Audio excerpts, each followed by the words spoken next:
Welcome to Just Wanna Quilt, a research podcast coming out of Tulane University Law School, where we explore all kinds of things, stories about quilting, tools, field trips, maybe some famous quilters stop by, and, of course, a little bit of copyright thrown in just for fun.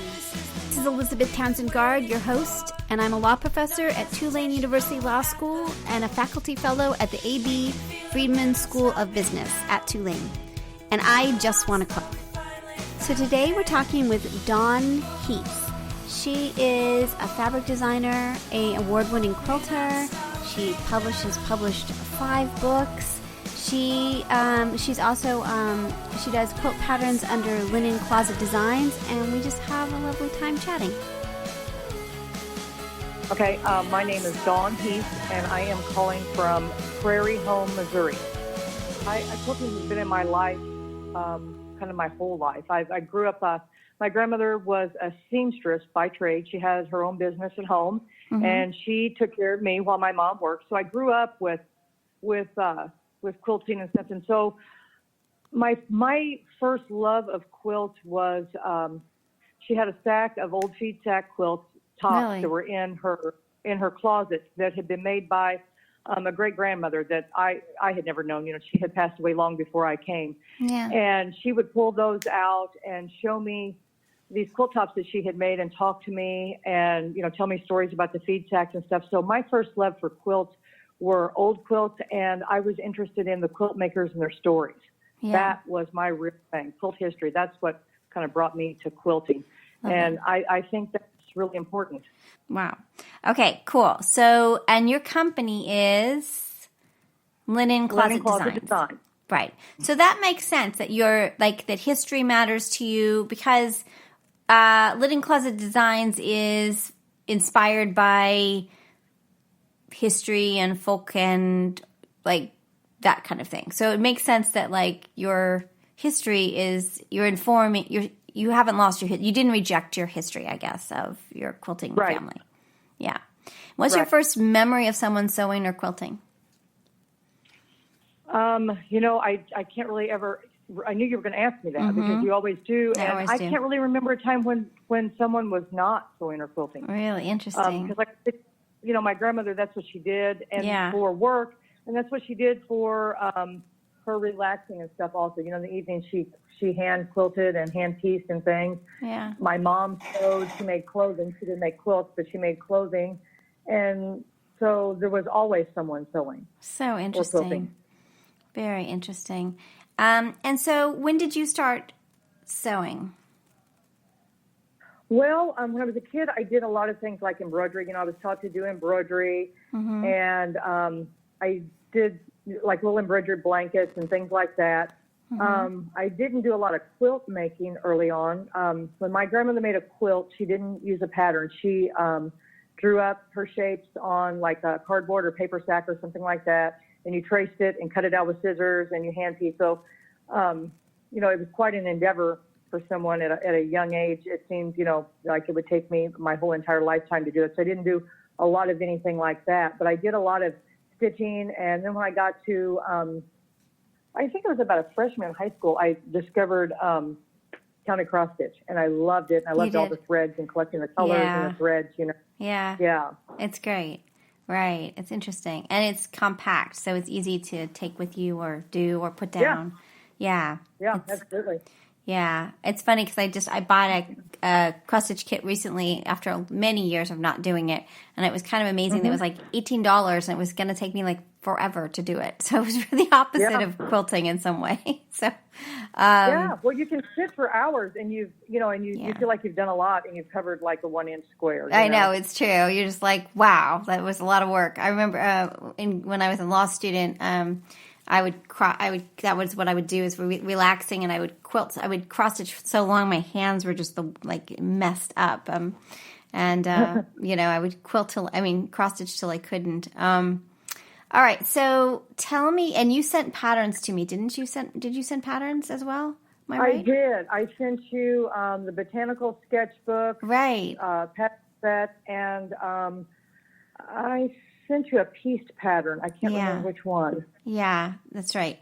And we used them in class. We were explaining. It's so funny because my students were so funny. My kid was in class because she had got done with school early, so she was sitting in my class waiting for me, and we were going over like what is a pattern with one of my law students, and we were using your patterns, and they were just having a very hard time. Finally, my kid was like, "Look, it's got a front, it's got the directions." She like just took over. It was very funny. It was like clearly some people were more crafty in the room than others because I was like, "Okay, let's look at the front of it. What do you see?" And she's like.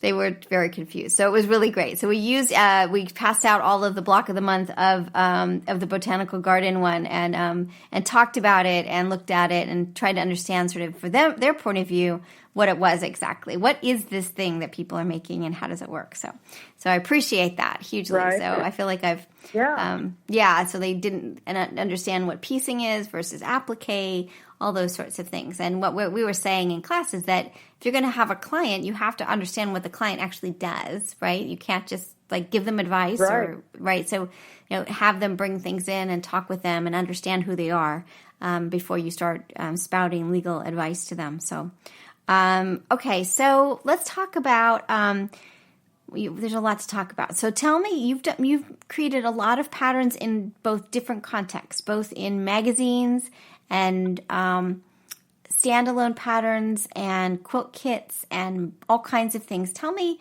help me understand the lay of the land of how you, as a pattern maker, how do we understand what you do and who you are in that capacity?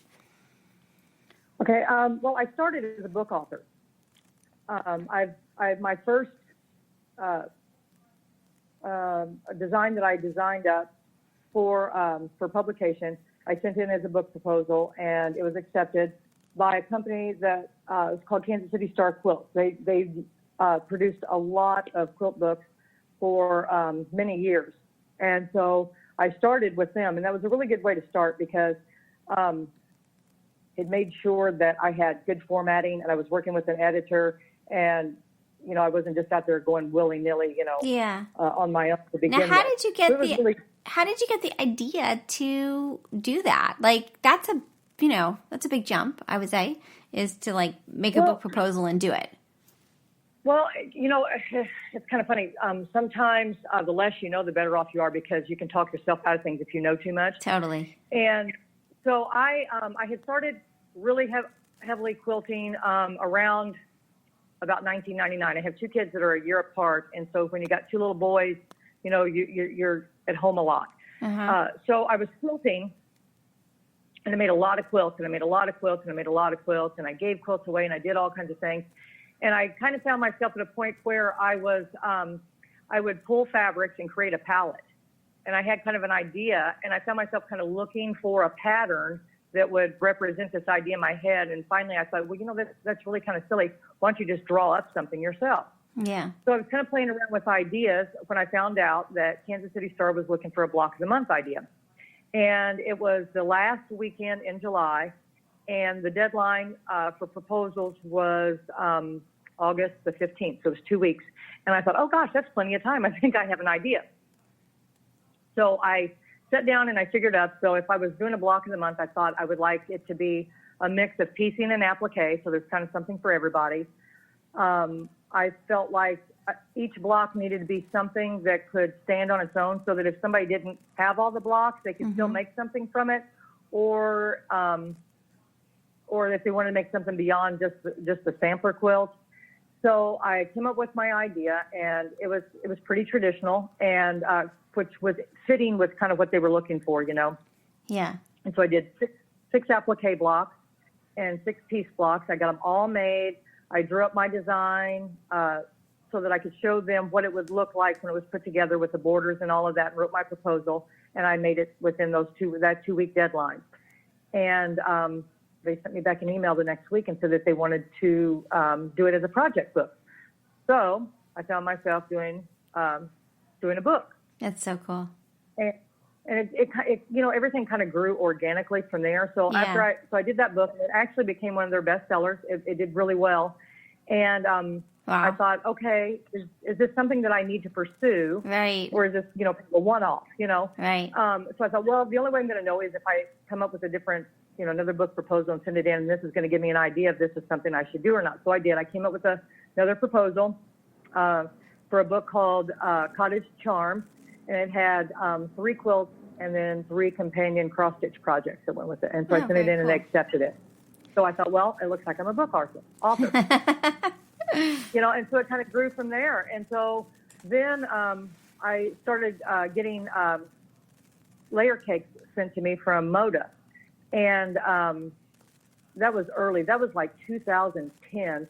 And so at that time, the layer cake patterns were usually something that was pretty linear, Yeah. And usually you took like a layer cake and you added 3 or 4 yards of fabric to it. And that just didn't really, just wasn't how I worked. I didn't do things that were super linear. Yeah. And I had always thought, well, if I bought one of these layer cakes, I would just want to be able to make something from that. What's the point in me having to add a lot of fabric to it? Right. So when they sent me the layer cake, I thought, oh gosh, what am I going to do with this? And I felt like because they were sending me fabric, I needed to do something with it that would be published. Yeah. They send it to you before it's ever released to the market. Yeah. So I broke the bundle up and played around with it and started kind of thinking of it as scraps. And so that kind of broke some barriers. And so I created this little quilt called French Wrens that you can make just using that layer cake. And I contacted the Star. They were doing just a few patterns that were called hot off the press. And so I told them, I've got this idea. We can get this out before the fabric. Are you interested? And so we did, and it did really well. And so from there, I went on and I did 3 more. I did a total of 3 patterns for them like that, and the layer cakes kept coming. So I thought, well, maybe I need to have a pattern company. So, things just kind of went from there. And so I started my pattern company, and from there, you encounter magazines. Right. I met, right. You get known. Right. You get more and more known. Yeah. It's like the building, like one brick at a time. It just gets bigger and bigger and bigger. Well, you've got like your patterns are really pretty and really, I don't know. There's just, do you find that like what your style, like people can identify your stuff pretty readily at this point? Well, it's kind of funny because people tell me, oh, yeah, I saw that and I thought it looked like you. And, it's really hard for me to see that. It's hard to see outside yourself. Yeah. So sometimes I think I'm doing something that looks really different, but then somebody will say, oh, I saw that in the magazine and I thought it had to be yours. So I guess, because I do applique, right. I draw all my stuff, all my designs by hand, Interesting. so it's done by my hand. So I guess there's going to be something. It has a particular look. Yeah. Yeah. And it's not always symmetrical, though sometimes it is. And it's got a kind of, it does harken back to like, it's got an old-timey but not old-timey look to it. I can't, right? Would you say that? Is that like the official way you talk about your work? Old-timey but not old-timey. I don't know. Yeah, I think so because it's, it's folk art. So it's not going to be anything that's really perfect. I don't have any interest in doing something that's really, really perfect and precise. Yeah. And I am influenced by old quilts, and my favorite quilts are, the old quilts that are kind of, have something a little different going on, and you think, wow, wonder why she did that, or why did she put that one block there, Yeah. So I think that's kind of, I think your description is pretty accurate. Yeah, it's, they're really, I'm just looking through them. They also do, I did a lot of cross stitch growing up, mostly Danish cross stitch and sort of samplers. I love samplers, and it's got that feeling to it as well, right? It's got a kind of, I don't know. They're cool. Your stuff is really cool. So, tell me about the economic side of the kind of work that you do. Because it seems like, if you put, like, there's a lot of different people that are like I would put you in the professional pattern maker category, right? You've written books, you're in magazines, you have standalone patterns, you have a whole bunch of them. Right. So tell me about what your life is and the economics of being that thing, Okay. Well, when you're first starting out in this business, what I want to say, first of all, there's a lot of people out there doing things like that. And so if all you're doing, I don't even know how to word this, you have to be diversified, and it takes a while to kind of build that, Yeah. And so it is a full-time business for me, and it does support me, but it's because I have a lot of different income streams. So Yeah. I have patterns, and so I have a wholesale market, because that goes to all the shops. Yeah. And then I have a small retail business that I do. I travel a lot to teach. I teach at guilds. I speak, do trunk shows and things, and that would probably be, a big bulk of my income. And then when I do that, I take my books and patterns and I can sell those. Yeah.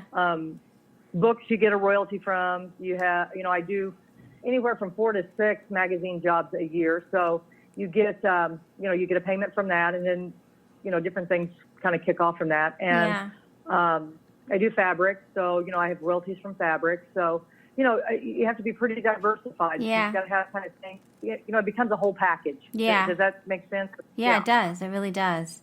It really does. It's really hard, I think, to make it in just doing one. If all you do is produce a book, I mean, you're really going to have to sell a lot of books. Yeah. Yeah. No, I hear what you're saying. It really is. I mean, I keep hearing that over and over again. This kind of little bits come from lots of different places, and it all builds so that the magazines build your reputation and all these other things, and the teaching and all the sales. And it seems like it's very standard way of thinking about that there's lots of revenue streams, I guess. Yeah. And so like when you design something, well, first of all, I have to design something that I love and that I like. But then as you're doing that, you also kind of have to think beyond just that pattern. Well, what can come from this? Oh, maybe I can teach a class from this. This will work in with one of the programs that I give, or maybe I can have a tool from this, or this can then promote my fabric. You got to kind of look beyond just that initial design. Yeah, that makes sense. Perfect. Now, how do you go about? Before I ask you, so is the applique you do needle turn applique or raw edge or both? I do needle turn applique and I do wool applique. Oh, you do wool applique. Some of my designs are done in wool. Got it. And then some are done in needle turn. Got it. Interesting. And can you do are the techniques different? Like if you're looking at one of your kits, I'm looking at your kits now. Mm-hmm. Can you choose which kind of, do you have to do whatever way you did it? You know what I'm saying? Like, no. Let's say I want to do it in wool, but it was needle turn, No, you can do it in whatever you want to. And you can also do whatever method, because just because I needle turned it doesn't mean that you can't fuse that and then sew it on your machine. Yeah. Or, and if you do it in wool, wool is a really great way to bring new people into applique. Because sometimes for some reason people are sometimes kind of scared of applique. And have you done any wool applique? I haven't. That's on my list. It's on my summer list. Okay. Yeah. Tell me why you like it. Well, if you first of all, it's a really good way to bring new people in, because if you've successfully completed first grade, you can do wool applique. Yeah. Because all you have to do is, so those template sheets are there. Yeah. And you trace that onto freezer paper. Okay. Iron it to your wool. There's no right or wrong side to the wool. And then you just cut out on the drawn line. There's no seam allowance. And then you just pin it to the background and stitch it down. It's that easy. Oh, because really the wool has been felted, so it's shrunk. So there's nothing to do with your edges or anything. Yeah. That's and then really the wool cool. adds so much texture, because a lot of, I use a lot of hand dyed. So, there's a lot of variation in the color and then the different textures and stuff. So you can take a really simple design and make it a little bit more dynamic because of the texture of the wool. Yeah. I think it's on my list. I mean, for real. I mean, I think we bought some wool. I just haven't gotten there yet. So yeah, I think that sounds great. And your stuff is so pretty that it seems like it would be great to try it on that. Okay. So what about copyright? How do you feel about copyright, and what role does it play in your world? I think, it's kind of funny because I belong to a lot of quilting groups on Facebook, just so that I can see what the average quilter is saying and thinking, Me too. And Me too. And sometimes I just cringe, and then sometimes I want to cheer because somebody steps up and says, says something. But it is amazing to me that even now, how people just think that it is not a big deal to make a photocopy of somebody's pattern and pass it out to other people. Yeah. You know? Yeah. And I have a real problem with that. Yeah, I mean, I understand. Here's the thing. Yeah. I've got books everywhere with all these ideas, and that's my idea, and I come up with an idea, and I spend a lot of time drawing that and getting the scale right and figuring out what the right palette's going to be. Yeah. And then writing it and making it so that someone else can create that, Yeah. So there's a lot of Yeah. time involved in that, and it's something that I'm doing as part of my business. So, Yeah. To just go in there and copy that, I have a real problem with that. All right. So I have a couple. I have a couple of questions, sort of follow-on questions. First of all, help us understand when you give a pattern to a magazine, how long does the magazine have the right to use the pattern, like to publish it? Do you have a reversion right or a limitation on what you can do with it for a short period of time, and then you can make a pattern or do whatever you want? Okay, if I'm working with a U.S. magazine, as a rule, it is 3 months. So the magazine comes out, and 3 months from the publication of that, I'm not supposed to use that design because that way I'm not competing with their revenue. Right, right. Then after 3 months, it reverts back to me. So then I can take that pattern and I can package it up, as a standalone pattern or whatever else I want to do. Yeah. If I'm working in France, they do a lot of work in France. My book publisher now is Quiltmania, and they are located in France, and so they print in French and English. How cool! And so, if I'm working with them, I can sell my patterns at the same time as they're using it. Really? So they don't have a problem with that. They don't restrict my use at all. That's interesting. And, very interesting. Yeah. They don't care. The way that they look at it is, there's different markets for, so not everybody sees their magazine, not everybody that's seen my pattern, you know what I'm saying? It's not necessarily all crossover. So I can continue to sell my patterns while they have it published in the magazine if I choose to. There's a couple other French magazines that I have worked with, and they only print in French. So as long as I'm doing it in English, they don't care at all. So interesting. Very interesting. Yeah. And then sort of my other question comes to this sort of, all right, so let's talk about the life of the copyright. So you create the work, it goes into the magazine, and you've written a ton of books too. Like you're way prolific. You're kind of amazing. Like you've got so much you've done. So let's just take the magazine scenario. So you create a work, it gets copyrighted automatically. You give a license to the publisher. They have a 3-month exclusive or not, depending on what it is. And then that magazine is around for a really long time, right? So I use it, and then I give it to my quilt guild, and it's in the pile at the quilt guild, and somebody takes it, and they have it for a while, and then somebody else has it. What is your thought about the life of that pattern in that magazine or in that book? It's going to last a long time. What are you okay with people doing with it, and what are you less okay with, I guess, Well, let's see. How do I want to put this? So for me, when I have a design published for a magazine, first of all, I know I'm doing it for a magazine, okay? So and is that different? Let me just get a pause for 1 second. Is your designing for a magazine different than when you're designing for a book? Yeah, it is. Because first of all, you're looking at who the audience is. Yeah. Because different magazines have a different audience, and got it. There is a little bit difference. Plus, you're working for a magazine, you've got a limited number of pages and space that you can use. So sometimes the designs might not be as elaborate as something I would do for a book because there's just not the space for all those different blocks and things. Right. Yeah. That makes sense. And usually when I design something for a magazine, I have designed it for that magazine, and I'm not necessarily planning on releasing it as a standalone pattern. Yeah. Maybe I'm going to teach from that or do some things like that. And sometimes I do them as a pattern. There'll be a big request for it. But beyond getting that payment for that magazine, the fact that magazine will be around a long time and travel around and maybe it's resold is actually, I think, a good thing because, it'll go on to someone else and someone else will see my work. And from that work, maybe they're like, oh my gosh, I didn't know, I've never seen anything of hers before. And so then they'll go and look for that. Yeah. Or maybe someone will see it and they'll take it to their guild and say, hey, let's look into this person. Maybe we could have her come to our guild. There's just a lot more that comes off of that. So as far as the magazines or patterns or something being resold or whatever, once you've bought that, it's yours. It's just like no different than if I bought a Stephen King novel. When I'm done with it, I can mail it and give it to you. Yep. I can sell it in my garage sale or whatever. Yep. My only problem is if somebody then takes that home to their copy machine and makes a whole bunch of copies or even one copy. So that's my deal. That's right.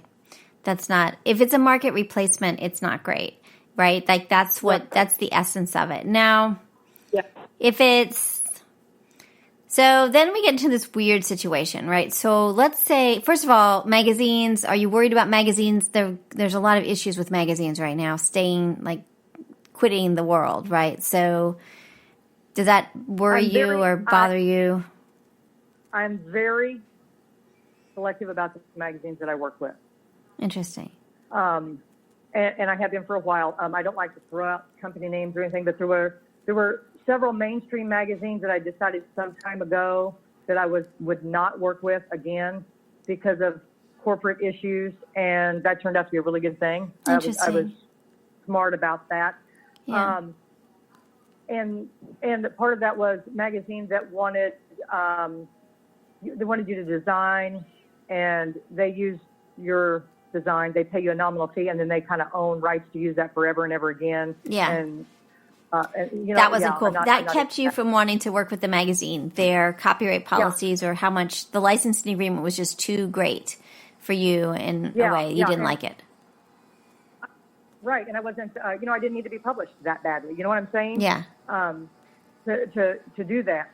So, and also, you learn early on that, again, you have to know where your audience is. So, you have to kind of know who is my audience, who's buying my patterns, what kind of, so I'm not going to design for a certain magazine that everybody that buys that magazine would have no interest in what I'm doing. You know what I'm saying? Yeah, I do. So I totally that's do. helped me kind of tailor. So I work with Primitive Quilts and Projects a lot. I've worked with them from the beginning.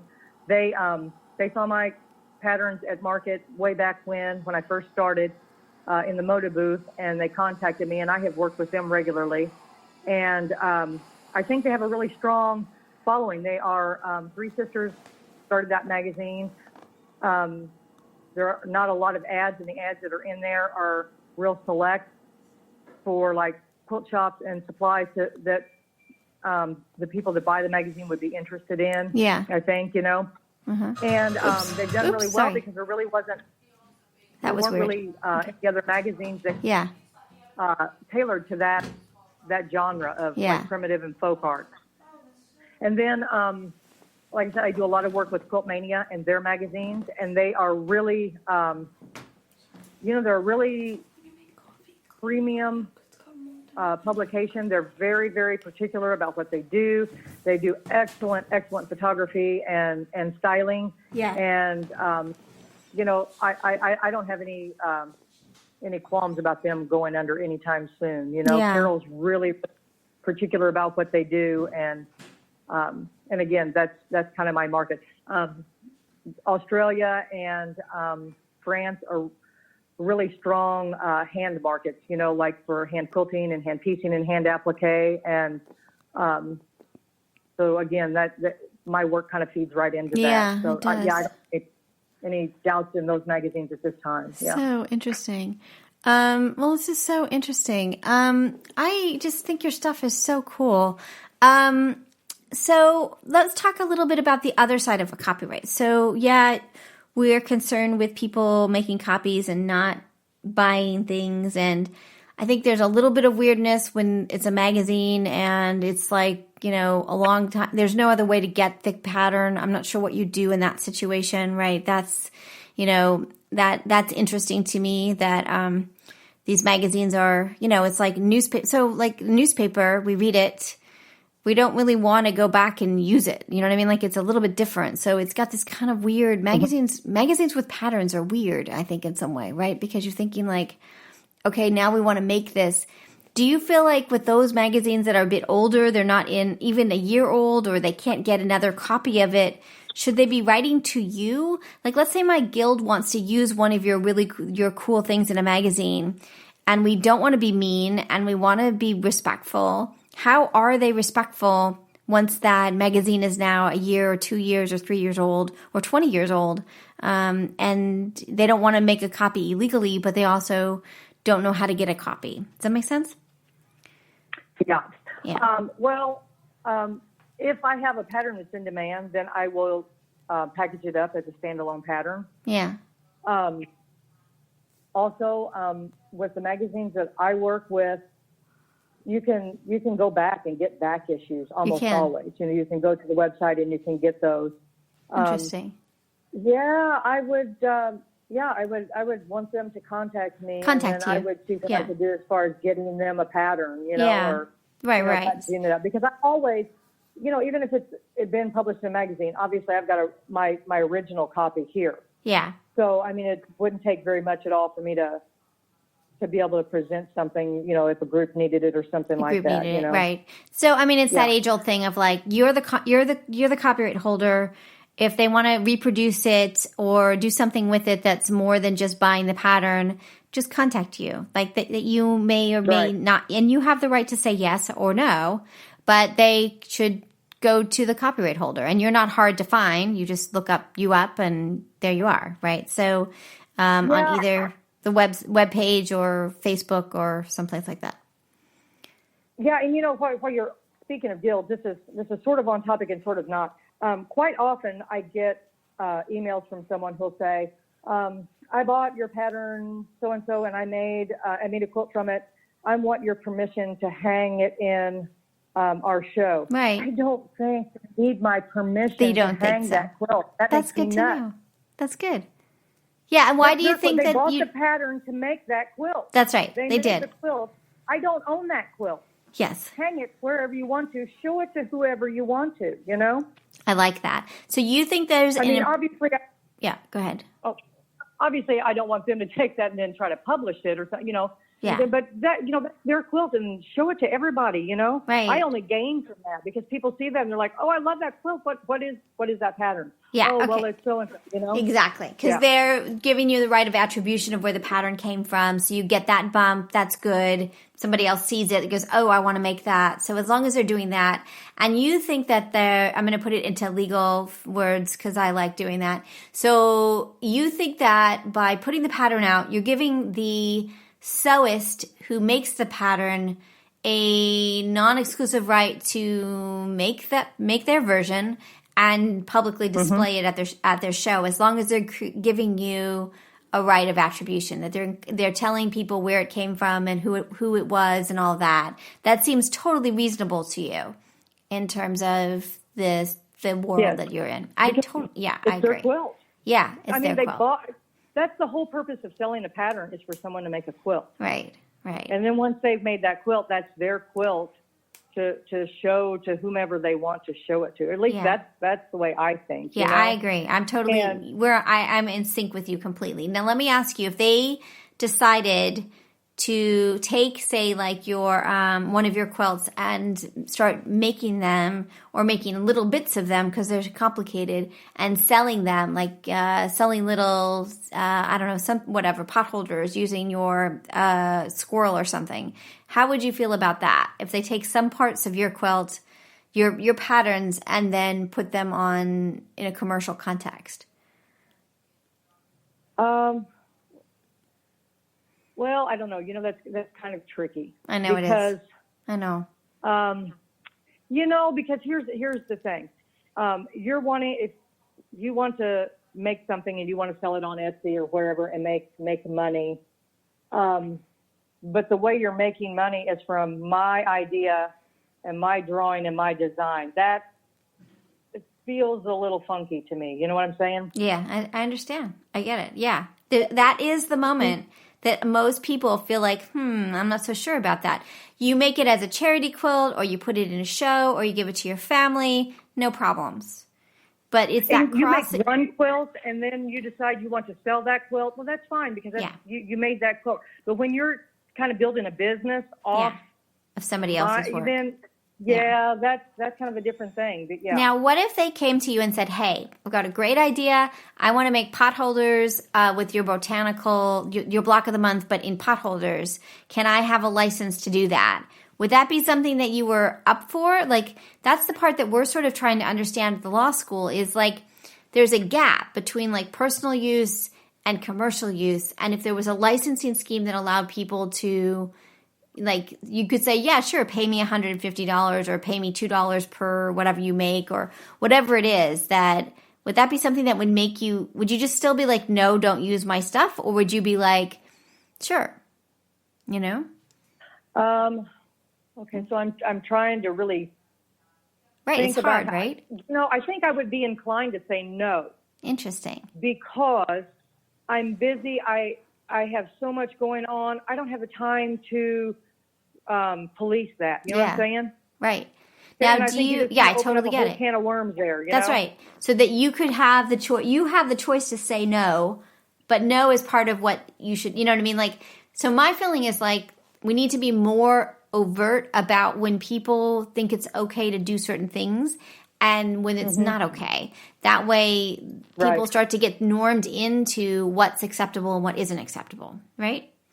And right now it's all over the map, but I think in some way it really isn't, right? We all know that personal use is fine, putting it in a show is fine, but commercial sale makes people a little more squirrely, not totally comfortable with that. And the question is, the copyright holder, when is it okay and when is it not? And the copyright holder, it holds all of those, except if it's fair use or some other thing, right? There's a couple of exceptions that would allow the people to do stuff with it. But putting those aside, just straight commercial use. So would you say that you would rather, the other thing is like, would you be worried that you would be in competition with yourself, meaning that you might be able to have a licensing opportunity for a major manufacturing company to make pot holders, and by giving it to somebody who is doing it locally, just at their like selling them either online or at their local group, that would potentially keep you from being able to do that. You know what I'm saying? Well, yeah. I mean, I obviously I'm really not planning on making any pot holders, but yes, in theory, exactly.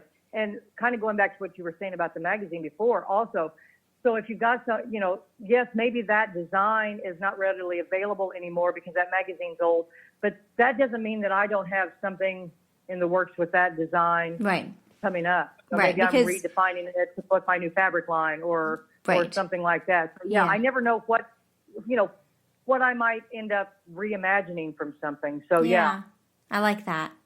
So so that's the essence of a copyright holder, which is I make something and then maybe I'm going to repurpose it and make it into something else, or it's going to inspire me to do something, or I'm going to license it to some group, or that's the point of the laws, is that you control as much as you can in the world that we live in, but you basically control the creativity and sort of what comes from that creativity.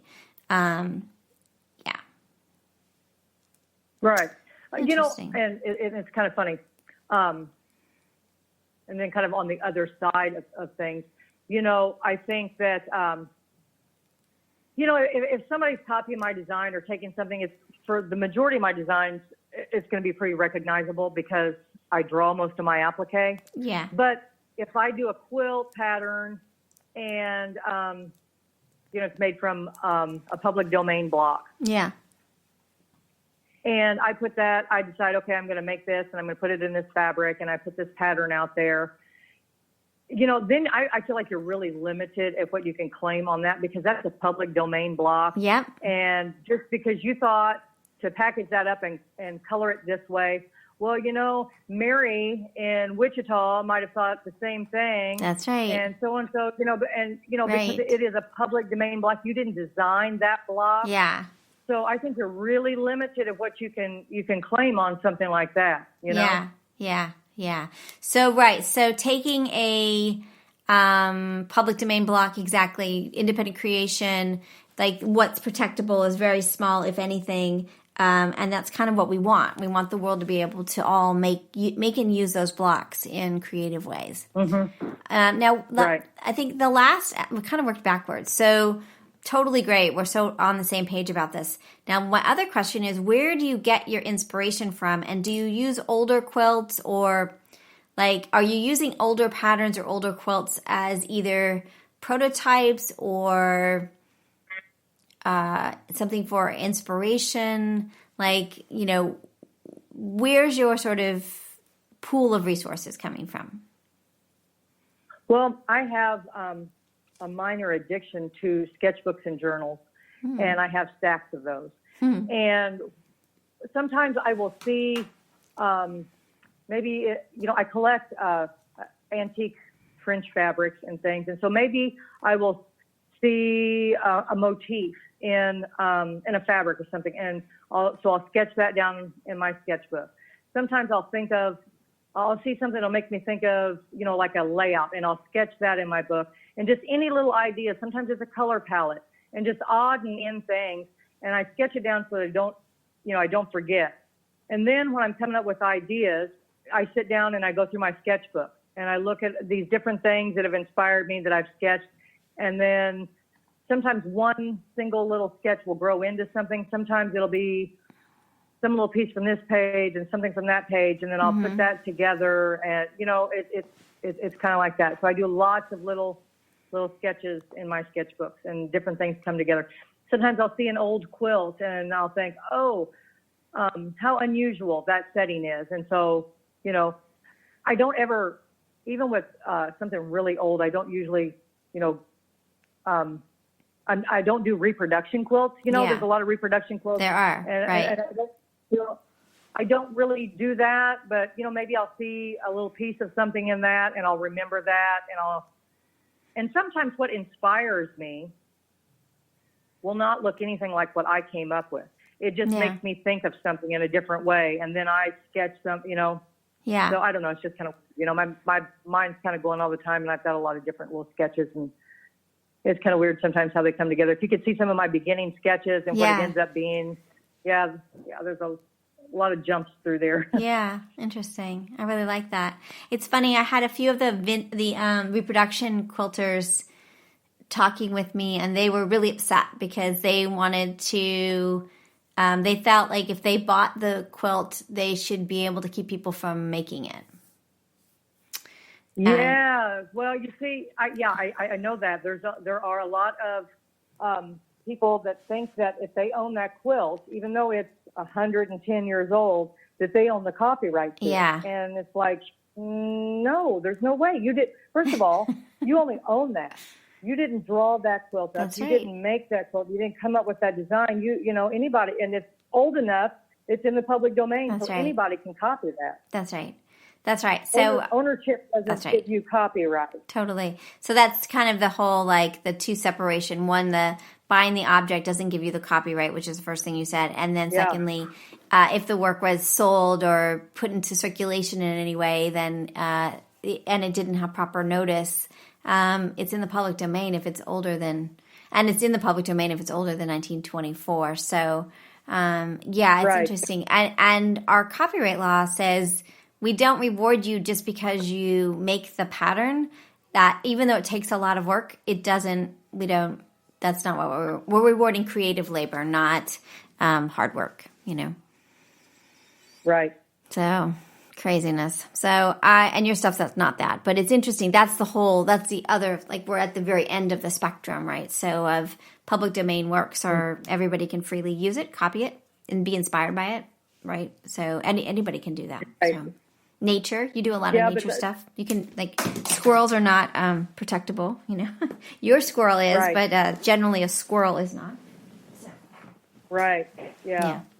Yeah, and a lot of my blocks, some of the applique blocks that I do are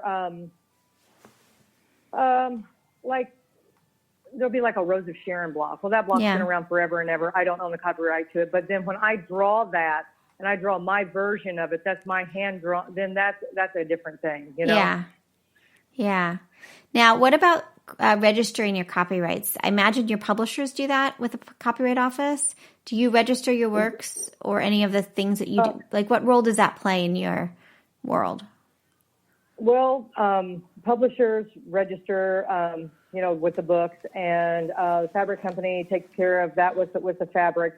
As far as my patterns, I have always assumed that when I put that out there in the public, then I have the copyright, and I've never went to the trouble of filing that. Yeah.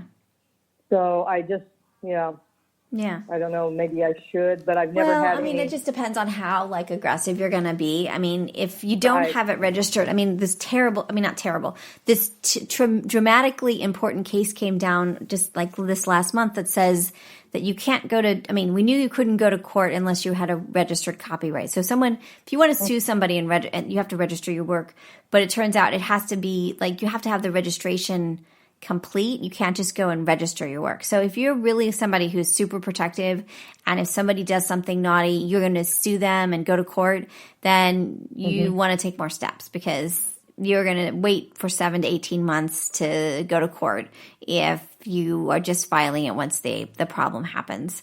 But as you said, the big things that you're doing, the magazines and the books are probably getting registered already, yeah, and that's what probably the meat and potatoes of what you're doing, and not an individual pattern, unless there's a problem, and then you sort of deal with it. So it's always good hygiene and good copyright form to have proper notice on your works, and to have them, because if you have proper notice on your work, the little C with your name and the date. Yep. If someone takes your work or rips it off and literally rips the notice off of it and copies it and claims it's theirs, it's willful infringement. And so the damages go up to $150,000 for statutory damages, because you put a notice on it. And without that notice, they're not, right. You have to prove willful infringement. And then also registering the works are always a good idea. So for those listening out there, we are super encouraging of, spending the $35 and registering them, whether it's in a group or whatever, just because it gives your copyright a little more teeth than it does without it. And you can't go to court. As a domestic U.S. author, you can't go to court without a registration record. Now, that being said, I'm not sure about the Quilt Mania that's published in France, but you're a U.S. author. That would be really interesting to know whether you'd have to register that or not.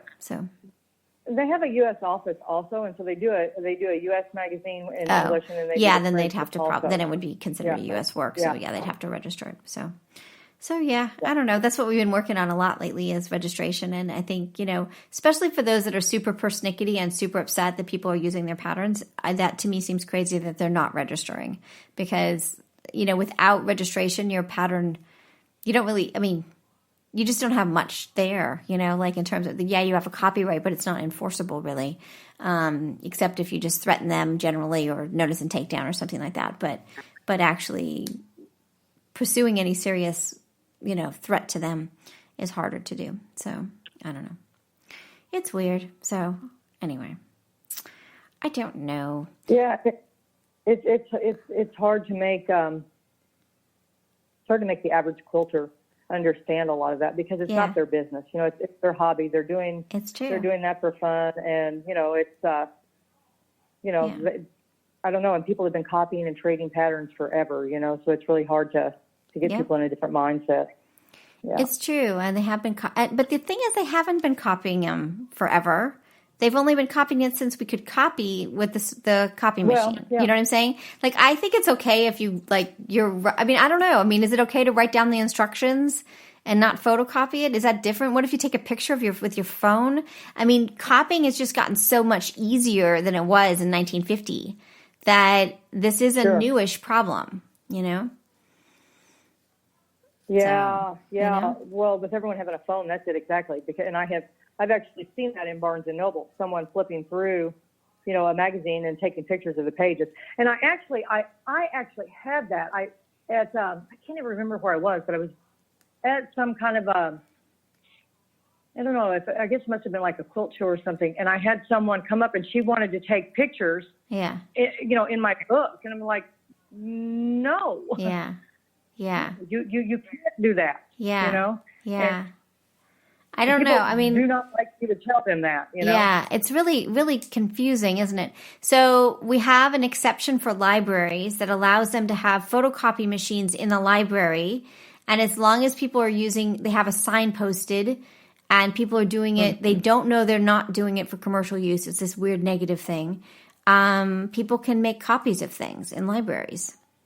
And I don't know where that fits in to making a copy or taking a photograph not in a library, because no one really thought about it, right? Nobody thought about like you being at Barnes and Noble with your phone and taking a snapshot, right? So I don't know where the law was made so that libraries weren't liable for people making photocopies on photocopy machines.